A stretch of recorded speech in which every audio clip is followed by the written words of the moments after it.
teman-teman, apa kabarnya? Semoga semuanya dalam keadaan sehat dan bahagia selalu ya. Alhamdulillah, hari ini saya Bunda Dewi mau bercerita tentang perasaan saya ketika saya setelah menjalani kehidupan menjadi salah satu profesi saya itu seorang konselor dan terapis ya. Ketika saya sudah menjadi konselor dan terapis, betapa saya merasakan hidup ini penuh warna. Karena dari klien-klien saya mendapati banyak hikmah dan pembelajaran hidup dari mereka. Mereka adalah guru-guru kehidupan saya. Dari itu saya semakin menyadari bahwa betapa manusia itu sangat unik ya. Manusia itu semuanya limited edition. Semuanya berbeda-beda. Dan tidak ada yang sama satu dengan yang lainnya. Sehingga memberi pembelajaran kepada saya bahwa perbedaan itu adalah fitrah ya, perbedaan itu sangat biasa. Dan ada satu pembelajaran bahwa agar kita bisa lebih bijak menghadapi perbedaan. Dengan lebih bijak, insya Allah hidup kita akan lebih dirasakan tenang dan lebih damai. Dan dalam pandangan Islam sebenarnya perbedaan itu adalah rahmat ya. Bisa Anda dengarkan cerita saya sampai akhir ya, biar Anda bisa mengambil hikmah bahwa orang-orang yang datang terapi kepada saya itu dengan bermacam-macam keadaannya. Misalnya, contoh ya, ada orang yang datang kondisinya menggigil. Ibu-ibu datang malam-malam tanpa janjian dulu, tapi dari jauh lagi. Ada yang bilang, Bunda, saya minta tolong karena saya sangat bingung, saya sangat emosional, dan saya pengennya tuh marah-marah terus. Saya sangat sensitif melihat sesuatu yang sepele aja membuat saya bisa marah dan meledak-ledak. Saya nggak tahu apa yang terjadi pada diri saya minta tolong untuk ditenangkan. Ada yang seperti itu. Kemudian ada lagi yang lain, misalnya contohnya dia merasakan ada keluhan di seluruh tubuhnya, dari mulai perut, dadanya, kepalanya, kakinya, dan punggungnya. Dia merasa dia itu sakit. Kemudian dia datang ke dokter. Dokter mengatakan tidak ada apa-apa. Dia nggak percaya, pindah lagi ke dokter lain. Dokter yang kedua mengatakan juga nggak apa-apa. Bahkan kalau ini laki-laki ya,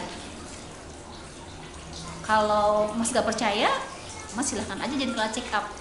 Terus sudah dicoba general check up, juga tidak ada masalah dalam tubuhnya. Dia masih tidak percaya. Terus dia searching di internet, sakit perut, gangguan sakit perut itu menyebabkan ini, itu dan sebagainya. Seluruh tubuhnya dia deskripsikan bahwa dia tuh memang sakit. Pindah lagi ke dokter saja, sampai kalau nggak salah 8 kali pindah dokter, dan semua mengatakan bahwa dia tidak apa-apa. Tapi dia tetap meyakini bahwa dirinya itu sakit.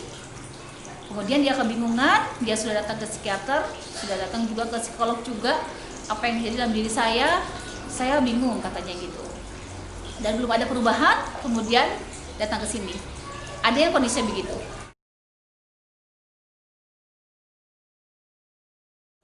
Ada lagi yang ketiga, kondisinya dia sebenarnya sakit ya. Karena yang dirasakan itu sebenarnya sakitnya di fisiknya, tapi dia merasanya sehat. Ada yang malah sebaliknya seperti itu. Kemudian fungsi-fungsi kegiatan setiap harinya dia sudah tidak bisa berfungsi lagi, tidak bisa memberikan manfaat lagi kepada sekelilingnya, bahkan kepada dirinya. Bahkan dia sudah nggak mau mandi, sudah nggak mau makan, sudah nggak bisa ngerjakan apa-apa, nggak punya motivasi, dan nggak punya ketertarikan terhadap apapun. Dia pengennya diem, bengong. Kemudian ditanya dan diajak oleh saudaranya, orang-orang terdekatnya untuk berobat bahwa ada yang salah dalam dirinya karena kondisinya sudah seperti itu, tapi dia kekeh ya, bersikeras bahwa merasa aku nggak apa-apa, aku nggak sakit, apa yang harus diobatin katanya. Ada yang seperti itu. Kondisi yang ketiga, biasanya ada orang yang dirinya datang dengan sudah tahu penyebabnya, tapi dia kesulitan untuk mengatasinya. Contohnya datang dengan membawa masalah seperti ini ya. Contoh kasusnya misalnya, Bunda, saya rasakan dan saya amati diri saya semenjak suami saya berselingkuh, saya kesulitan untuk mengatur emosi saya. Saya menjadi tidak objektif dalam hal berhubungan dengan suami, berhubungan apapun itu. Saya selalu mengait-kaitkan dengan kondisi perselingkuhannya suami dengan wanita itu. Bahkan saya tidak bisa berpikir jernih, dan selalu pikiran saya dipenuhi dengan rasa emosi, tidak terima dan sebagainya. Sehingga saya kesulitan untuk melayani suami, melayani makannya, melayani pakaiannya dan sebagainya, melayani segala sesuatunya saya kesulitan. Saya ingin menjadi normal kembali, Bunda. Saya tidak mau seperti ini. Saya ingin menjadi istri yang baik. Saya ingin melupakan masa lalu itu. Saya ingin menjalani kehidupan saya yang normal dan lebih baik daripada sebelumnya. Saya ingin hilang, tapi saya nggak tahu caranya bagaimana. Ada yang seperti itu. Kemudian ada yang kondisinya yang keempat. Contohnya, dia menyimpulkan sesuatu, tapi ternyata setelah akar permasalahannya digali, ternyata masalahnya tidak seperti itu ya. Artinya dugaan dia pertama adalah salah. Contoh seperti ini, dia sangat emosional ketika mengingat tentang dosen pembimbingnya, karena dosen pembimbingnya itu menurut dia sangat kejam, jahat, nggak mengerti dia, sampai merasa dia dimaki-maki dan sebagainya, sehingga dia sudah nggak mau meneruskan skripsinya, bahkan dia mau berhenti kuliah dan tidak mau menyelesaikan S1-nya. Kemudian saya coba bongkar pikiran bawah sadarnya, saya coba bongkar akan permasalahannya. Ternyata ketemunya adalah bahwa memang dianya sendiri duluan yang melakukan tindakan yang tidak sopan kepada dosen pembimbingnya. Kemudian dianya sendiri juga yang malas dan menunda-nunda terus skripsinya sampai beberapa semester, bahkan satu angkatannya semuanya sudah pada lulus, tinggal dia sendiri yang belum lulus. Padahal sebenarnya tindakan dosennya yang dilakukan pada dia diawali dari dianya sendiri yang melakukan kesalahan awalnya. Ada yang seperti itu. Ada juga yang datang dengan kondisi bingung dan linglung. Dia tidak tahu seperti apa kondisi dirinya. Yang pasti bahwa dirinya tidak bisa berpikir, tidak bisa berbuat, dan tidak bisa melakukan apapun. Dia hanya diam, terbengong. Di depan mata dia banyak pekerjaan, dari mulai misalnya ya, karena dia seorang ibu, dari mulai mengurus anak, cuci piring, mengurus rumah dan sebagainya, dia tidak bisa lakukan. Dia hanya diam, bengong, tidak bisa bicara dan tidak bisa melakukan apapun. Bahkan sholat pun dia tidak bisa melakukan. Pokoknya dia tidak bisa bergerak, dia hanya diam. Ada yang sampai seperti itu. Itu semua kenapa saya ceritakan, agar Anda bisa mengenali, agar Anda bisa melihat bahwa manusia itu seperti apapun kondisinya adalah berbeda. Semua unik dan semua harus kita mengerti, dan semua harus kita sikapi dengan bijak, bahwa semua adalah sesuatu yang sangat biasa, dan insya Allah semua bisa diatasi dengan langkah pertama adalah memperbaiki hubungannya dengan Allah dulu. Setelah memperbaiki hubungannya dengan Allah, maka rohaninya dibersihkan dulu, rohaninya diperbaiki dulu, rohaninya disegarkan dulu, maka segala sesuatu yang berhubungan dengan jasmani akan mengikuti ke arah irama rohani kita. Banyak lagi hal yang orang kondisinya memang sangat berbeda, karena memang isi kepala orang itu juga tidak sama. Sejarah hidupnya, pengetahuannya, pemahamannya, pengalaman yang pernah dialami dalam hidupnya, setiap orang menjadi berbeda-beda satu dengan yang lainnya. Kenapa saya ceritakan itu? Bahwa ada satu hal hikmah yang bisa kita ambil oleh siapapun, termasuk oleh diri saya sendiri. Apa hikmahnya? Hikmahnya adalah yang pertama, kenali dulu diri kita.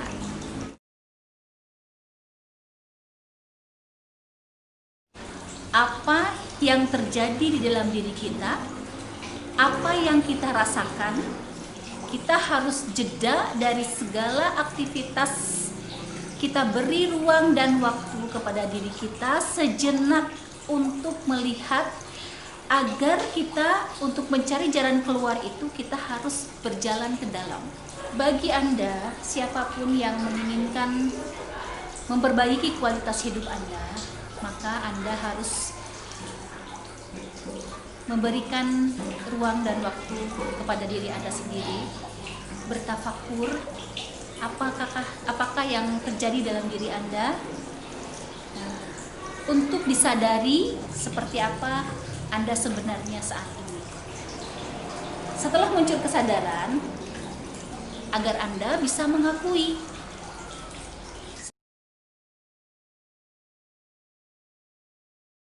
seperti apa sekarang. Setelah diakui, agar jelas apa yang harus dilepas dalam diri Anda, apa yang harus dibersihkan. Apakah saat ini Anda sangat toksik? Apakah saat ini Anda sangat merasa banyak racun di tubuh, mungkin racun di pikiran, mungkin racun di perasaan, sehingga mengganggu seluruh aktivitas Anda.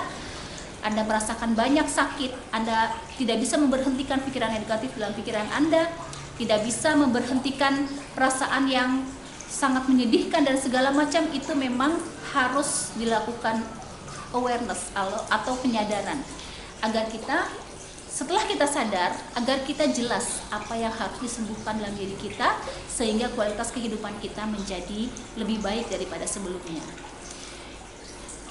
Ada langkah-langkah psikologis yang bisa kita lalui.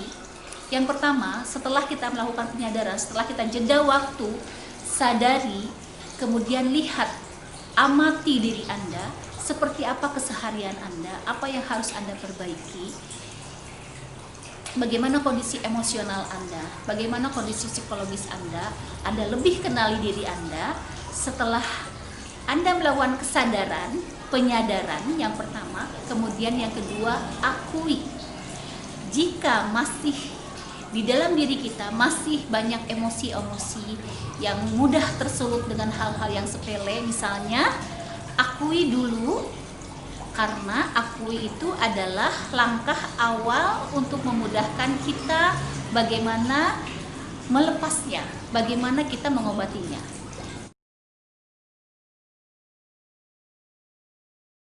Setelah mengakui, kemudian terima bahwa diri kita masih seperti itu. Ya, setelah penyadaran, kemudian akui, kemudian terima. Nah, setelah terima, kita mulai ke langkah selanjutnya, yaitu berdamai dengan diri sendiri. Ketika kita sudah mulai berdamai, kita bisa naik ke level emosi yang selanjutnya, yaitu melepaskan atau memasrahkan kepada Allah. Nah, langkah-langkah itu memang harus kita lalui. Kalau langkah-langkah itu kita abaikan, kita tidak aware kepada diri kita, maka tidak ada yang berubah dalam hidup kita. Tidak bisa meningkat kualitas hidup kita. Dan kita tidak bisa naik ke level yang selanjutnya. Bahkan akan kesulitan kita menemukan versi terbaik kita.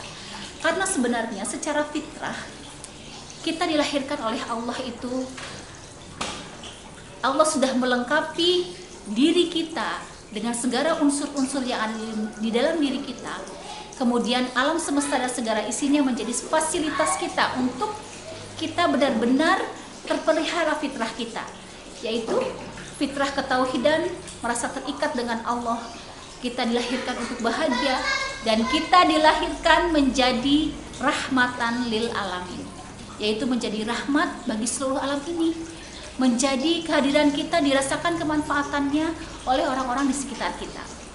Sadari itu, ini adalah nasihat juga terutama untuk diri saya sendiri yang masih sampai sekarang masih sedang berproses juga. Sadari diri itu agar diri kita bisa menemukan diri versi terbaik kita menurut standarnya Allah, yaitu diri yang menjadi rahmatan lil alamin. Karena khairun nas anfa'uhum linnas, sebaik-baik manusia adalah manusia yang bisa memberi manfaat kepada dirinya, kepada sekitarnya, kepada sesama. Ketika diri kita belum bisa mencapai ke dalam level itu, berarti masih harus banyak yang di-upgrade dalam diri kita. Berarti masih banyak, berarti level kita masih belum di level manfaat. Berarti masih ada hal-hal yang harus dilepas, masih ada hal-hal yang harus diperbaiki, masih ada hal-hal yang harus diobati dan didetok di dalam diri kita. Jadi detok itu tidak hanya di tubuh kita saja, pikiran kita pun harus didetok, perasaan kita harus didetok, terutama hati kita yang menjadi pengendali dari seluruh unsur yang dalam diri kita harus didetok lebih dulu sebelum didetok yang lainnya. Mungkin seperti itu apa yang saya sampaikan hari ini, semoga bermanfaat. Intinya adalah yang terpenting, keyword kunci dari hari ini adalah kenali diri. Untuk mencari jalan keluar, mari kita berjalan ke dalam, karena dalam diri kita akan kita temukan seperti apa kita yang asli, kita yang seperti sesuai dengan fitrahnya Allah. Mungkin seperti itu apa yang saya sampaikan hari ini. Semoga mendapatkan berkahan dari Allah dan semoga manfaat. Wabillahi taufiq wal hidayah. Assalamualaikum warahmatullahi wabarakatuh. Sampai ketemu di video-video saya yang selanjutnya.